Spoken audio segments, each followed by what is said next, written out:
안녕하세요. 저는 경기도 외곽 도시에서 카페를 운영하고 있는 아이 둘 엄마입니다. 처음에 막막하기만 했던 카페도 개업 3년차 넘어가니 익숙해지고 인터넷으로도 판매를 시작하니 매출 이익이 크게 늘어 요즘은 한 달에 순수익 700만 원에서 800만 원 정도 번답니다. 알바생 1명 고용하고 저는 거의 평일에만 일하니 주말에 아이들과 함께할 시간도 있고 돈도 버니 참 행복합니다. 물론 이렇게 되기까지 친정에서 큰 도움을 주셨어요. 감사한 마음을 늘 지니며 살고 있습니다.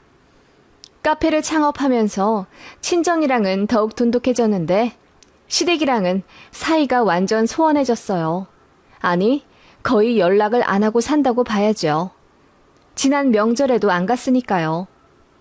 이혼한다고 난리친 이후로는 제가 안 가도 시댁에서 딱히 터치 없으세요. 남편도 저에게 며느리돌이 바라지 않고 그냥 이대로만 평화 유지하길 바라는 모양이에요. 이렇게 될 수밖에 없었던 참 기막힌 일이 있었답니다. 남편은 여동생이 있는 장남입니다. 신우는 남편보다 2살 어리고 저랑 동갑이에요. 곧 죽어도 저에게 새언니라고 부르지 않더군요. 항상 옳게 하고 저를 불렀습니다. 제 나이가 지금 30대 후반인데 신우는 결혼하지 않았어요. 그리고 자리도 못 잡아 다니는 회사가 자주 바뀌는 편이었습니다. 지역 이동도 어찌나 자주 하는지 분명 몇 달 전까진 서울에 살고 있었는데 명절에 만나 이야기해보면 부산에 가 살고 있다고 하더라고요. 그리고 그 다음 명절에는 대구에 가 있기도 했고요. 그런 식으로 종잡을 수 없는 사람이었고 워낙 실증을 잘 느껴 그런지 남자도 오래 못 만나더라고요. 저 결혼할 때까지만 해도 신우도 만나던 남자와 결혼 준비를 하는 것 같았는데 파혼하고 한동안 남자 안 만나는 것 같더라고요. 그런 신우를 어머님은 늘 딱하게 여기고 눈물 지으셨습니다. 에휴, 불쌍한 우리 딸. 운 안 좋아서 대학 한번 미끄러지더니 인생이 안 풀리네. 그때는 지 좋다는 남자도 있었는데 그놈이나 잘 잡아서 결혼시킬 걸 그랬나 봐. 걔가 지금 세무사인지 뭔지 하고 있다던데 그런 놈한테 시집 갔으면 지금 고생 안 하고 떵떵거리며 잘 살 텐데. 어머님은 그렇게 신우의 지난 날을 회상하며 신우가 운이 안 좋아 일이 안 풀린다고 하셨습니다. 그런데 대학에 아깝게 미끄러진 것도 아니고 신우는 원래 공부 안 하던 날라리였고 전문대 넣으면 붙었을 텐데 마음에 드는 과가 없다고 해서 그냥 대학 진학 안 하고 바로 알바했다고 들었어요. 그마저도 서너 달 하다 관두길 거의 10년 했다고 했고요. 대학도 안 갔는데 이렇다 할 경력도 없으니 취직하기 더 어려워지는 건 당연한데 어머님은 그걸 운이 없다고 표현하시더라고요. 게다가 자꾸 세무사 남자 이야기를 꺼내시는데 제가 그 얘기를 정확히 알아요. 신우를 좋아한 게 아니라 신우가 그 남자를 좋아했었어요. 그래서 고백을 했는데 까였고 신우가 오기가 생겨 딱 일주일만 사귀어보자고 했는데 그걸 그 남자가 응했나 봐요. 혹시나 해서 사귀어봤는데 역시나 신우가 별로인 걸 알고 일주일 조건 딱 되자마자 헤어지자고 했는데 신우는 세상 슬픈 시련 겪는 사람처럼 몇 달을 울고불고 했다더군요. 그게 거의 20년도 다 되어가는 이야기인데 하도 남자가 없으니 어머님도 그 사람 얘기를 자꾸 꺼내며 아쉬워하시는 것 같았어요. 너무 당황스러웠지만 어머님의 신우 걱정이 대단해 보였기에 쉽사리 얘기를 꺼낼 수가 없었습니다. 신우랑 저랑 동갑이니 저도 안타까운 마음에 직장이라도 한 곳에서 진득히 다녀보자고 했어요. 그렇게 안정적인 직업을 갖게 되면 소개팅도 들어오고 그러니까요. 그렇게 조언을 했더니 신우가 올케가 내 입장 되어봤어? 나는 안 맞는 사람이랑 1초도 같이 못 있어.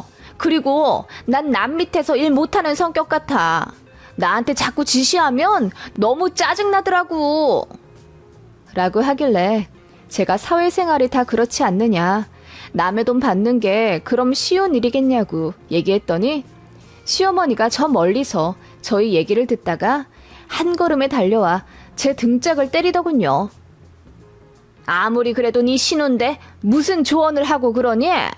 가뜩이나 둘이 동갑인데 올케인 네가 먼저 조심해야지.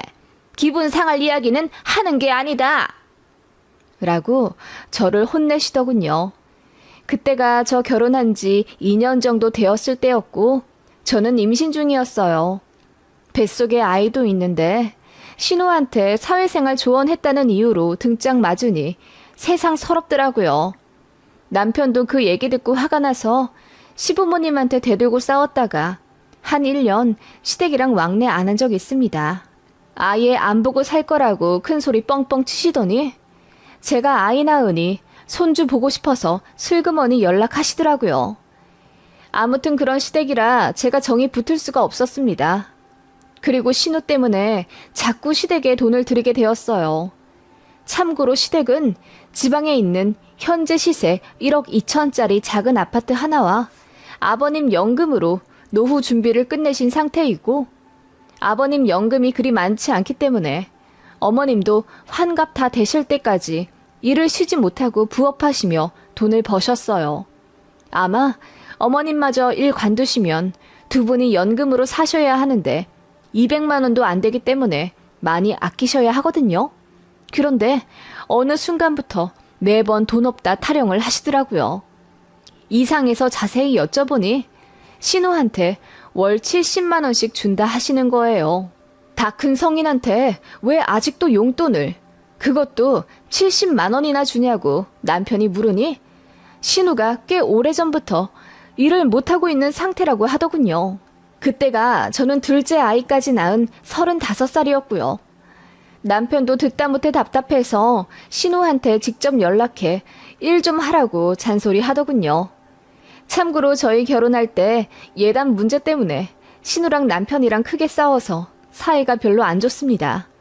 양가에서 1원도 지원 안 받고 결혼하기로 합의한 상태였고 당연히 예물 예단도 다 생략하기로 결정했습니다. 둘 다 돈이 많지 않기 때문에 신혼집에 영혼까지 다 쏟아 부어야 했거든요. 그런데 신우가 아무리 그래도 자기는 가방 하나는 받아야겠다며 난리를 쳤어요. 저는 말도 안 된다고 했죠. 돈 아끼려고 양가 부모님들한테도 뭐 안 드리고 저도 예물 예단 안 받고 결혼했는데 신우가 뭔데 가방을 받겠다고 난리인지요. 남편도 생각이 저랑 같았던지라 신우한테 말도 안 되는 소리 하지 말라고 했어요. 그랬더니 신우가 제 남편더러 벌써부터 여자한테 잡혀 살면 어떻게 하냐며 선 넘는 소리를 했더라고요. 그 바람에 남매 싸움이 심하게 났고 남편이 그 이후로 결혼 생활 내내 신우한테 개인적으로 연락 안 했어요. 그런데 신우가 일도 안 하고 연금 받는 부모님한테 돈 탔으니 이건 안 되겠다 싶어 남편이 오빠로서 개입을 한 거죠. 그런데 이번엔 어머님이 나서서 신우 쉴드를 치시더라고요. 네 동생이 이렇게 살고 싶어서 사니? 일도 안 풀리는데 어떻게 해 그럼? 2년 맞는 마땅한 회사가 없으니까 자꾸 관두는 것 아니야. 너는 오빠로서 네 동생한테 실질적으로 도움 준 적이 있기나 해? 용돈을 한번 줘봤어? 회사를 소개시켜줘봤어? 그 말에 남편이 다 큰 동생 용돈을 왜 주고 지 앞가림은 자기가 알아서 해야지 왜 자기가 취직을 시켜줘야 하냐며 따졌죠. 어머님은 울면서 그러셨어요. 네 동생 아무래도 앞으로도 결혼을 못할 것 같고 마땅한데 취직도 못할 것 같은데 니들 부부가 좀 걷어주고 살아야 할 판이다. 우리가 살면 얼마나 살겠니? 앞으로 20년을 살지 10년을 살지 모르는 일인데 제발 네 동생 좀 불쌍하게 생각해주고 잘해주면 안 되겠니? 정말 기가 차더라고요. 미성년자도 아니고 본인이 그렇게 살아온 삶을 저희더러 어쩌라는 건지. 저도 회사 다니는 거 쉽지 않았어요. 복지 좋은 대기업이나 공무원도 아니라서 아이 둘 낳고 육아휴직 눈치 보고 써가며 사무실 제자리 지키는 거 너무 힘들었다고요. 그런데 저는 뭐 쉽게 사는 줄 아시는지 자꾸만 저와 신우를 비교하며 쟤는 운 좋아서 편한 직장에서 오래 버틴 데다 남편도 있고 애도 둘이나 낳아 어엿하게 가정 이뤘으니 나중에 효도받으며 편하게 살겠네. 난 우리 딸만 생각하면 마음이 아파서 밥도 안 넘어간다. 라고 하시는데 정말 황당하더라고요. 그래서 시댁이랑은 웬만하면 한 끼 이상 안 먹고 시간을 오래 안 보냈어요. 시간이 길어지면 불쌍한 신우 인생 타령하시며 저희더러 좀 도와달라는 식으로 애절한 눈빛을 쏴대셨거든요. 그래서 저도 둘째 낳고 회사 관두게 된 상황이라 정말이지 제 코가 석자인 상황이었어요. 그래서 용돈은 꿈도 꾸지 말라고 시댁에 단호하게 이야기했더니 시무가 저에게 한동안 오래 삐졌습니다. 그러거나 말거나 신경 안 쓰고 있었죠. 그즈음 친정에서 오랫동안 골치 아프게 소송하고 있었던 땅 상속 문제가 해결되어 친정아빠 앞으로 3억 2천 정도 들어오게 되었습니다. 그래서 나중에 어떻게 될지 모르니 저랑 제 동생에게 미리 재산 증여 해주고 싶다며 1억 정도씩 주겠다 하셨죠. 나중에 주는 것보다는 지금 당장 돈들이 필요한 나이이니 현실적으로 빨리 해주는 게 낫겠다 판단하신 거예요. 너무 감사했습니다. 그래서 그 돈으로 집 대출 갚는 데 쓸까 하다가 더 늦기 전에 제 꿈을 위해 도전해보고 싶었습니다. 남편도 그리하라 밀어주었고요. 저는 회사 다니면서 바리스타 자격증을 땄고 제과 제빵에 관심이 무척이나 많았어요. 그래서 꼭 베이킹 카페를 운영해보고 싶었습니다. 친정에 말씀드리니 카페 차리는데 도움을 주겠다 하시더라고요. 제가 사는 곳이 경기도이긴 하지만 서울 인접한 땅값 비싼 곳도 아니라 도전하는데 크게 무리가 없어 보였어요. 그래서 집 근처로 목 좋은 곳 잘 탐색해본 후 보증금 5천에 월세 50만 원짜리 1층 상가를 계약해 카페를 차렸답니다. 친정 부모님께서 가게 집기 구입하는데 도움을 주셨고 보증금도 빌려주셨어요. 그래서 도합 8천 후반 도와주셨네요. 너무 감사했어요. 그렇게 저는 카페 사장님이 되었네요. 커피 위주가 아닌 베이커리 맛집이 되고 싶었고 인터넷으로도 판매하려고 루트를 많이 고민했습니다. 첫 달은 당연히 적자였죠. 그래도 그 다음 달부터는 조금씩 입소문이 나서 그런지 50만 원, 130만 원 이런 식으로 차츰차츰 수익이 나기 시작했어요. 돈도 돈이지만 점점 자리 잡아가는 제 가게의 모습에 뿌듯하더라고요. 인터넷 주문도 많이 들어와서 처리하느라 많이 바빴지만 행복했습니다. 그런 제 모습에 친정 부모님께서는 저 대학 합격했을 때보다 더 기뻐하셨어요. 제가 좋아하는 일을 찾아 꿈을 실현하고 있으니 누구보다 응원 많이 해주셨고요. 남편도 집안일 열심히 하고 애들 잘 보는 걸로 저를 격려해 주었네요. 시댁에서도 관심을 많이 가져주시더라고요. 특히 시어머니가 저 창업 초창기부터 하나부터 열까지 꼬치꼬치 다 캐물어 보시더군요. 보증금부터 월 관리비, 사업자 등록, 재료 사입 같은 것까지 아주 세세하게요. 신우도 카페 차리는 것에 관심이 있어서 저 하는 것 보고 괜찮으면 하나 차려주고 싶다 하시더라고요. 그래서 도움 되시라고 자세히 알려드렸습니다. 그랬더니 돈이 이렇게나 많이 들어가는 줄 몰랐다며 난감해 하시더라고요. 그래서 보증금 제외하면 그렇게 많이 들어가는 것도 아니고 만약 망하게 되면 중고로 팔 수 있으니 나쁘지 않다고 설명도 해드렸죠. 그렇게 제가 한 1년 정도 운영하는 동안 어머님이랑 신우가 제 가게에 서너 번 찾아왔네요. 신우는 처음엔 제 가게 들어오면서 입을 대빨 내밀고는 어머, 올케가 이런 재주가 있는 줄은 몰랐네? 돈을 벌긴 벌어? 괜히 일 벌렸다가 망하면 우리 오빠만 고생인 거지. 올케가 좀 잘해야겠어. 라며 시큰둥한 반응을 보이더니 제가 한 달에 300에서 400만 원씩 벌기 시작하면서 눈빛이 달라졌습니다. 제가 돈을 잘 버는 것 같아 보이니 제 가게에서 하루만 알바하게 해달라고 조른다거나 제 매출 기록표를 보여달라고 떼쓰곤 했습니다. 그래서 딱 잘라 싫다고 했더니 기분 나쁜지 그 이후로는 저한테 연락 안 했지만 시어머니 통해서 이런 부탁을 하더군요. 애미야, 가게 출근은 잘했냐? 다름이 아니라 네 신우 부탁이 있어서 전화를 좀 했다. 들어주면 좋겠구나. 네? 네, 어머님, 무슨 일이신데요? 들어줄 수 있지? 어머님, 들어봐야 알죠. 얘기 먼저 해주세요. 그러자 어머님은 잠시 뜸을 들이더니 입을 여시더군요. 네 신우를 알바로 고용해줄 순 없겠니? 평일에 말이다. 너도 점점 바빠지는데 일손 부족하지?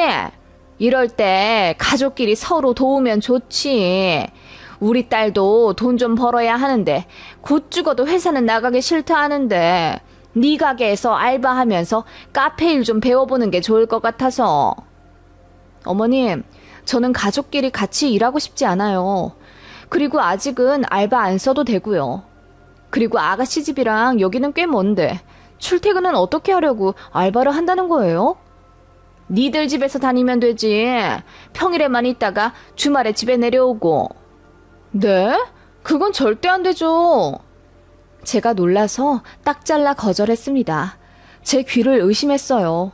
알바하는 건 둘째치고 저희 집에 들어와 합가를 하겠다니요. 사이가 좋은 신호도 아닌데 너무 어이가 없었습니다. 제가 단칼에 거절하니 어머님이 서운하다며 생각이라도 해보지 그러냐 하더군요. 저는 무조건 싫다고 했습니다. 그랬더니 알겠다 하셨는데 며칠 뒤에 또 연락하시더군요. 그때는 남편 시켜 대신 전화 받게 했습니다. 남편이 더 길길이 날뛰며 그게 무슨 망언이냐고 화를 내더라고요. 다신 얘기 꺼내지 말라고 하고 전화 끊는 것까지 봤는데 그 다음 주에 대박 사건이 터졌습니다. 오픈 준비하고 있는데 누군가 씩씩거리며 들어오더라고요. 그래서 놀라 나가보니 시어머니랑 신우였습니다. 무슨 일이세요? 연락도 없이 이 아침부터 갑자기. 그러자 신우가 대뜸 소리 지르더군요. 네가 그렇게 잘났어? 어떻게 우리 엄마한테 그렇게 싸가지 없이 행동할 수 있어? 우리 엄마도 그런 부탁한 거 쉽지 않았어. 좀 좋게 이야기해주면 어디가 덧나냐? 내가 싸가지 없었다고요? 지금 아가씨 행동은 싸가지 있는 거고요? 저도 같이 맞서 싸우니 신우가 움찔하더군요. 그때 시모가 나서더니 얘가 틀린 말했니? 너 우리 아들 조종했지? 대체 내 아들한테 뭐라고 얘기를 했길래 걔가 그렇게 화를 내? 그리고 너희도 참 웃기다. 남도 아니고 여동생인데 좀 짠하게 생각하고 걷어주면 어디가 덧나? 그리고 넌 어떻게 너만 생각하냐?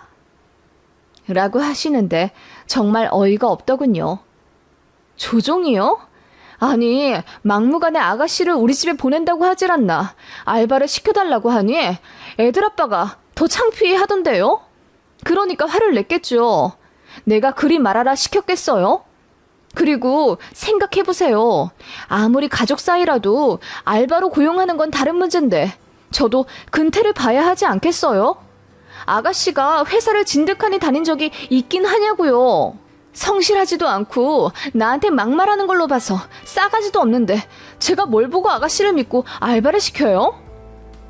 저도 화가 나서 소리를 지르며 대들었습니다. 그랬더니 신우랑 시모 둘 다 입이 쩍 벌어지며 당황해 하더군요. 저는 늘 조용조용한 사람이었고 웬만하면 참는 올케이자 며느리였거든요. 잠시 뒤 시모가 정신을 차린 듯 저에게 삿대질을 하며 너는 그래서 안 되는 거야. 결혼이라는 게 뭐니? 남자 좋아서 그냥 같이 살면 망고 땡이야? 상대 가족도 끌어안는 게 결혼이다. 니들끼리 잘 먹고 잘 살려고 하는 건 결혼이 아니라 이기적인 거라고. 네 신우가 자리를 잡아야 온 가족이 행복한 거지. 딱한 네 신우는 생각도 안 하니? 나 같으면 알바가 뭐야. 어느 정도 자리 잡았으면 네 신우한테 카페를 넘겨주겠다. 너는 얼마든지 회사 다시 취직할 수 있지 않니? 누가 봐도 네 신우 사정이 더 급한데 어쩜 너만 생각하니? 그 말에 저는 어안이 벙벙해 머리가 띵하더라고요. 신우에게 제가 왜 카페를 넘기죠? 어이가 없어서 웃음이 나오더라고요. 제 친정에서 이 카페 차리는데 도움 준 거 아시고도 그런 말씀이 나오세요, 어머님? 그러자 어머님이 잠시 잊었다는 듯 당황해 하시더군요. 아니, 그래 뭐 사돈댁에서 도와주신 건 감사하지만은 나도 내 딸 걱정이 되니까.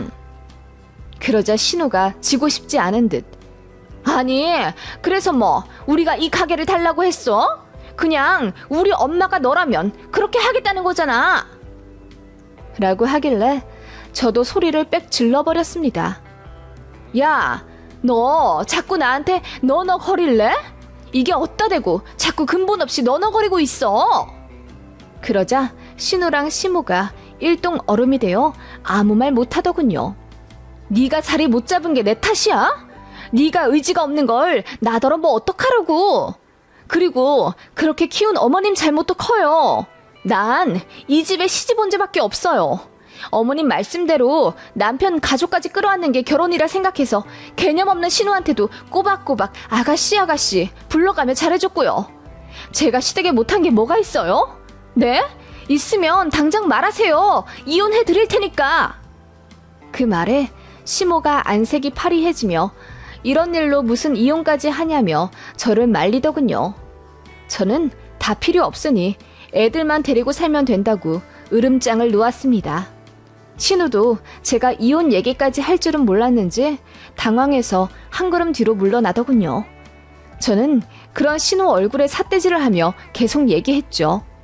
야, 그럼 우리 엄마 아빠가 나 잘 먹고 잘 살라고 카페 차려줬지 싸가지 없는 신우 거두라고 도와주셨겠냐? 생각을 해봐. 너라면 너 같은 알바 고용하겠냐고. 얼마나 힘들게 자리 잡은 카페인데 내가 미쳤어? 여기저기 그만 빌붙고 살아. 한심한 인간아. 저는 참았던 말을 모두 쏟아냈습니다. 그리고 어머님한테도 소리쳤죠. 카페에 대해 물어보셨던 이유가 그거였어요? 저더러 카페 신우한테 넘기라고요? 무서워서 이 집안 며느리로 더 못 있겠네요. 어머님이야말로 이기적인 거죠. 어머님 자식만 자식이에요? 네? 아니, 나는 너도 가족이라고 생각하고 그런 거지. 가족끼리는 원래 콩 한 쪽도 나눠 먹는 거니까. 어머님 그 말에 너무 어이가 없어서 제가 푸하하 웃어버렸습니다. 어머님, 저는 시댁에서 콩 한 쪽 나눠준 걸 본 적이 없는데 뭘 저한테만 나눠달라는 거예요? 이게 어머님이 말씀하시는 가족이에요? 갑질 아니고요? 저는 목에 핏대를 세우며 시모에게 퍼부어 버리고는 바로 빗자루를 휘둘러 시모와 신우를 내쫓았습니다. 경찰 부르기 전에 빨리 나가라고요. 그랬더니 신우는 금방이라도 울음이 터질 것 같은 벌개진 눈으로 시모를 잡고 나가더군요. 상처를 받든 말든 내가 알 바 아니었습니다. 저는 바로 남편한테 전화해 자초지종 다 이야기했고 이제 시댁 더는 못 갈 것 같으니 남편더러 정하라고 했어요. 이혼할 건지 말 건지요. 그랬더니 남편이 바로 사과하대요. 저는 남편이 혹시라도 왜 자기 엄마랑 동생한테 그런 식으로 이야기했냐며 타박하면 바로 이혼 감행할 작정이었거든요. 남편은 저에게 정말 미안해했고 또 창피해했습니다. 쥐구멍이 있다면 들어가고 싶은 심정이라고 했고요. 저는 다신 시댁 안 간다고 했어요. 전화도 안 할 테니 자식 노릇은 혼자 하라고 했죠. 남편도 알겠다고 했습니다. 그 이후로 시댁이랑 완전 연 끊었네요. 지금 2년째인데 너무 행복합니다. 어머님이랑 신우 망언 들을 필요가 없어서 귀가 상쾌하고 명절이나 어버이날 전에 시댁 갈 생각에 항상 심란했는데 이제 그럴 필요 없어서 좋네요. 제 가게 정신없이 운영하니 시댁 생각에 우울해할 시간도 없고요. 시모에게는 몇 번 연락이 왔었어요.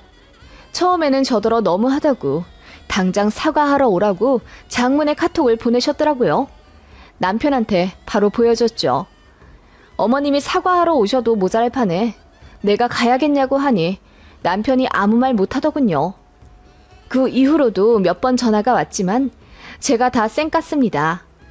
그랬더니 몇 달 전에 미안하다고 문자 오더군요. 답장은 안 했고요. 그냥 이대로 살고 싶습니다. 저희 시어머니랑 신우 같은 경우 보셨나요? 저는 창피해서 어디다 말하지도 못하겠네요. 그래도 마지막에 신우한테 다 퍼붓고 끝나서 얼마나 속 시원한지 몰라요.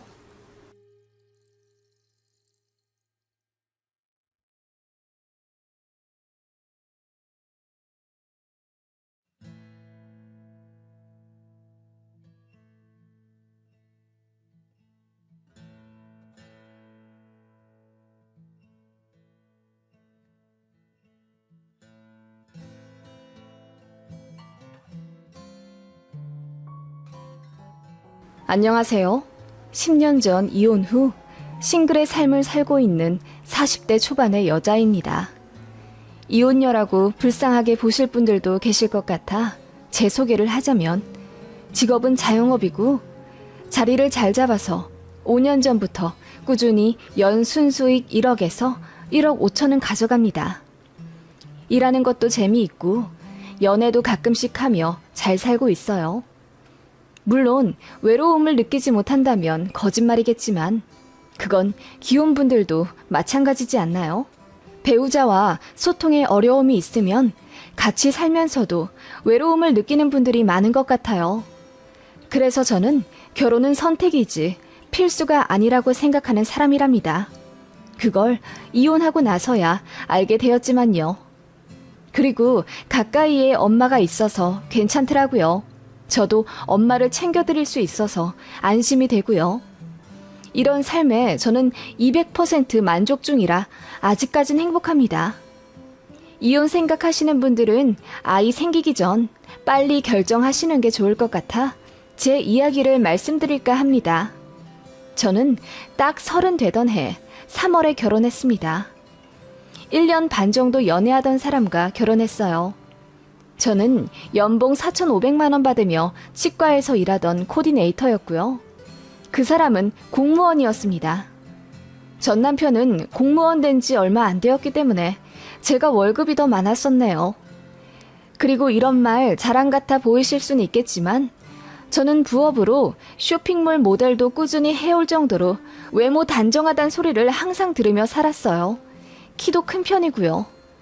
전 남편은 저에게 170이 넘는다고 했지만 나중에 결혼하기 직전 건강검진에서 168.8로 나오더라고요.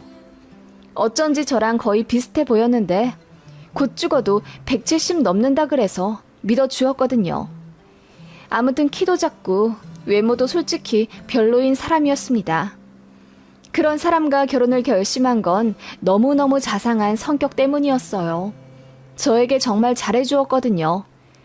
공무원이라 결혼한 것도 있지 않냐고 묻는 사람도 있지만 저는 더 조건 좋은 사람들도 만났었고 소개팅도 변리사, 대기업 회사원 같은 분들로 들어왔었어요. 정말 사람 하나 보고 한 결혼이었습니다.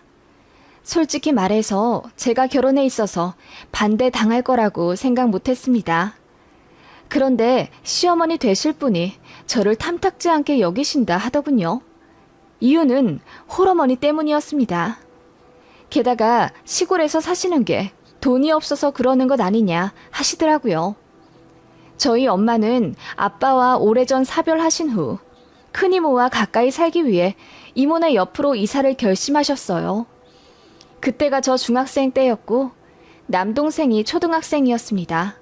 서울에서 살고 있었고요. 혼자 애들 키우기 힘들 것 같아서 그렇게 지방 이모네 간 거예요. 엄마는 당시 전업주부셨는데 몸이 좀 안 좋으셔서 일을 못 하셨어요. 지금 생각하면 우울증 아니셨을까 싶은데 아무튼 그러한 사정으로 아빠의 유산을 생활비로 쓸 수밖에 없었습니다. 돈은 한정적이지 저희 남매는 학원비다 용돈이다 돈이 자꾸 나가지. 나중엔 생활고를 겪게 되어 집도 팔고 전세로 바꿨습니다. 분명 엄마가 집주인이었는데 어느 순간 보니 저희는 세입자가 되어 있더라고요. 그런 형편 때문에 저는 대학도 하향 지원해서 집 근처 전문대로 갔고 일찌감치 취직해 혼자 서울에서 살았어요.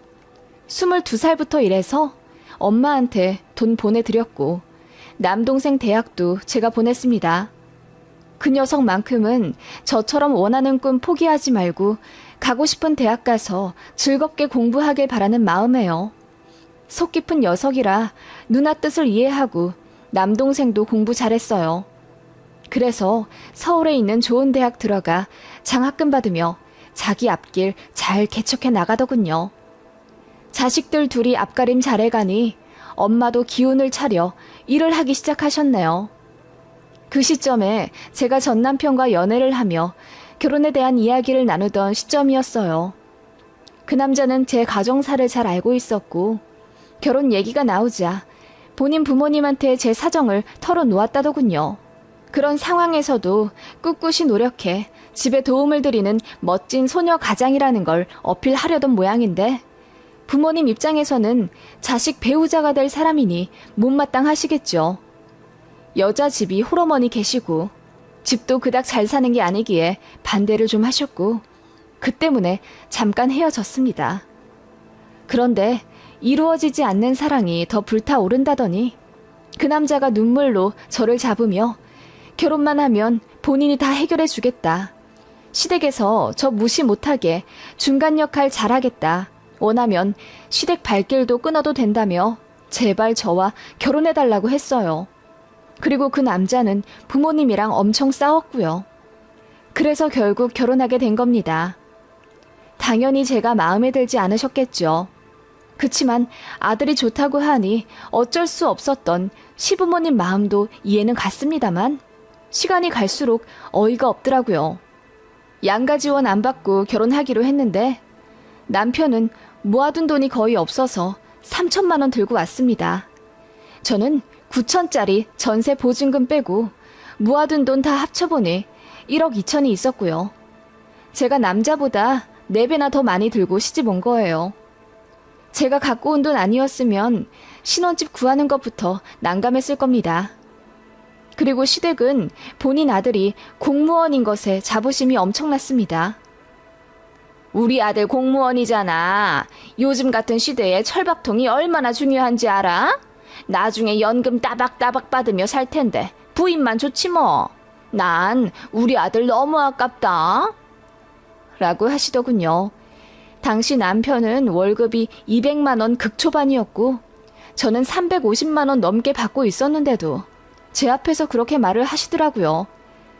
그리고 당시 저희 엄마 집이 전세이긴 하지만 대출은 없었습니다. 당시 시세 1억 7천짜리 아파트였고 엄마는 꾸준히 일도 하고 계셨어요. 국민연금도 성실하게 납부하셨고요. 그런데 저에게 친정집이 전세냐 매매냐 물어보시더니 아직도 전세를 사시면 어떡하니? 더 보금자리 장만에 노력을 하셨어야지. 라고 하시더군요. 하도 당당하게 말씀하시길래 저는 시댁은 당연히 자가로 살고 계신 줄 알았습니다. 그런데 알고 보니 시댁도 2억짜리 전세더라고요. 게다가 대출까지 8천 정도 끼어 있었어요. 나중에 그거 알고 시어머니한테 어머님, 시댁도 전세 사시네요. 저는 어머님이 저번에 하시는 말씀만 듣고 시댁은 자가 사시는 줄 알았네요. 라고 대놓고 말했더니 어머님이 얼굴이 시뻘개지시며 아니, 우리는 둘이잖니. 니네 친정엄마는 혼자 계시고 혼자 사시면 노후 준비에 더 힘을 쓰셨어야지. 라고 하시더군요. 부모님 2분 다 계시면 전세 살아도 되고 혼자 계시면 전세 살면 안 되나요? 시어머니는 이상한 논리를 펼치며 제 친정을 그렇게 까내렸습니다. 그리고 제 남동생이 공부를 좀 오래 했었고 대학원 졸업 후 바로 취직하지 않고 연구실에서 교수님 도와 일을 좀 하고 있었습니다. 그래도 무시할 만한 경력이 아니고 해외 명문대랑 협업하는 프로젝트인데 어머님이 자꾸 제 남동생 얘기를 꺼내며 사돈 총각은 제대로 취직 안 한다니? 아직도 교수 밑에서 시다발이 하는 거야? 라며 비아냥대시더군요. 그 말에 저도 화가 나서 어머님, 제 동생 경력 쌓는 중이고요. 아무리 교수님 도와드리는 일이라고 해도 페이 받으며 정당하게 일하고 있어요. 정식 직업은 아니지만 공무원보다 많이 받습니다. 라고 했더니 어머님이 자기 아들 무시했다며 난리를 치시더라고요. 남편도 처음엔 본인 부모님들이 무례한 거 인지하고 저를 감싸주려 노력했습니다. 와이프한테 그러지 마라. 우리한테 무시받을 사람 아니니 그만해라. 등의 말을 지속적으로 했더니 어머니가 한날은 식음을 전폐하고 들어 누우셨다더군요. 그때가 결혼 후 첫 명절 한 달 전이었는데 저희랑 안 보고 산다고 연을 끊자 하시더군요. 그때만 해도 완전 새댁이라 뭐 어떻게 해야 할지 모르겠더라고요. 정말 연 끊으면 제가 나쁜 며느리 되는 것 같은 기분에 마음이 복잡했어요. 남편도 처음에는 그래 안 보고 살자 하더니 시간 점점 지나 명절이 코앞으로 오니 저에게 여보가 잘못한 거 없다는 거 알지만은 명절이니 이번 한 번만 자기가 좀 숙여 들어가 주면 안 될까? 딱 한 번만, 응? 이라고 하며 애걸복걸 빌더군요. 본인 엄마도 알고 보면 불쌍한 사람이라면서 아버님이랑 사이가 안 좋아 낙이라고는 작은 아들 하나뿐이라면서 저희 부부까지 어머님한테 등 돌리면 본인도 많이 속상해질 것 같다고 했어요. 남편에겐 형이 있는데 어릴 적에 비행을 하면서 가정에서 트러블이 생긴 이후로 부모님이랑 절연하고 산다고 하더라고요. 등본 떼보면 어디 사는지는 알지만 실제 거주지는 아니고 지금 뭐하고 사는지도 잘 모르겠다고 하는 걸 보면 아예 남남처럼 사는 것 같았어요. 그래서 어머님이 둘째 아들인 제 남편이 데려올 배우자에게 더 기대가 많았던 건 아닐까 이해도 가더라고요. 지금 생각하면 바보 같지만 당시에는 어른에게 계속 빳빳이 구는 것도 예의가 아니라고 생각해서 명절날 시댁 가서 죄송하다고 했습니다. 어머님이 못 이기는 척 받아주시더라고요. 그런데 그날 이후로 어머님은 더욱 의기양양해지셨고 갑질이 최고조가 되셨습니다. 예를 들면 제가 일하고 있는데도 시도 때도 없이 전화를 해서 화장품 좀 사서 보내라. 주말에 어디 좀 예약해라. 뭐 좀 알아봐달라 하면서 저를 비서처럼 굴리시더라고요. 본인 아들한테는 안 하고 오로지 저한테만요. 그런 식으로 며느리 길들이기를 본격적으로 하시길래 제가 스트레스 너무 많이 받아서 남편한테 중재 좀 해달라고 했습니다. 남편이 저번에 저더러 한 번만 숙여주면 그 다음부터 본인이 책임지고 더 고부 관계 갈등 해소에 노력을 하겠다고 했거든요. 그런데 남편의 행동이 달라졌어요. 심드렁하게 굴며 그냥 좀 맞춰드려줘. 해줄 수 있는 것들이잖아. 여보를 딸처럼 생각하시니 그런 부탁도 하시는 거지. 정말 불편한 며느리였으면 그런 전화 하시겠어? 좋게 좋게 좀 생각해. 그래야 나도 노력을 할 거다냐. 라고 하며 저에게 다 책임을 떠넘기려고 하더군요. 저도 화가 나서 남편에게 이건 너무하다고 따지기 시작했고 그 바람에 부부 사이도 점점 나빠졌던 기억이 나네요. 그쯤 친정엄마도 편찮으셔서 제가 많이 심란했어요.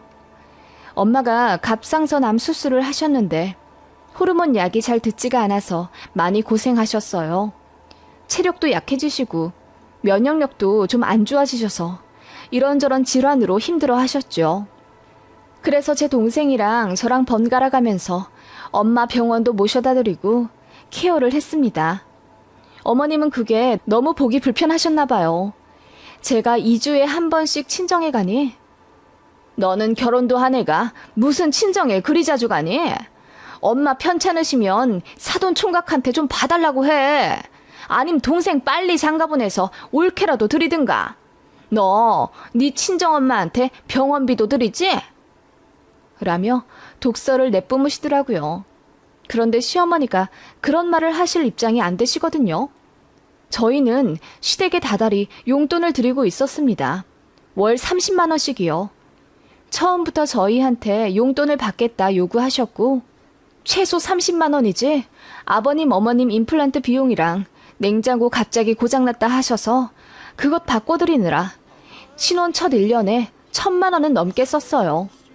그러면서 제가 친정엄마 병원비로 한 달에 10만 원 정도 쓰는 것 가지고 뭐라고 하니 어이가 없는 거예요.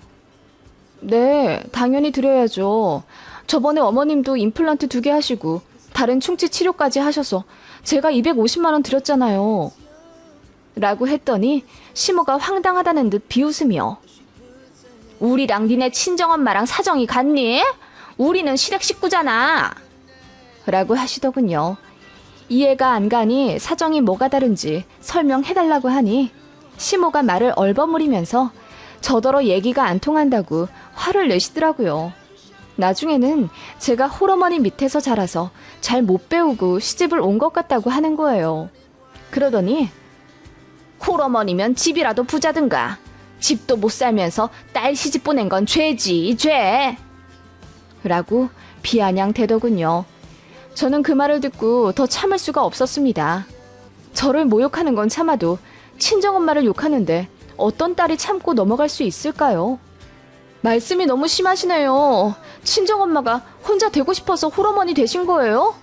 어머님이나 아버님은 혼자 안 되실 줄 아세요?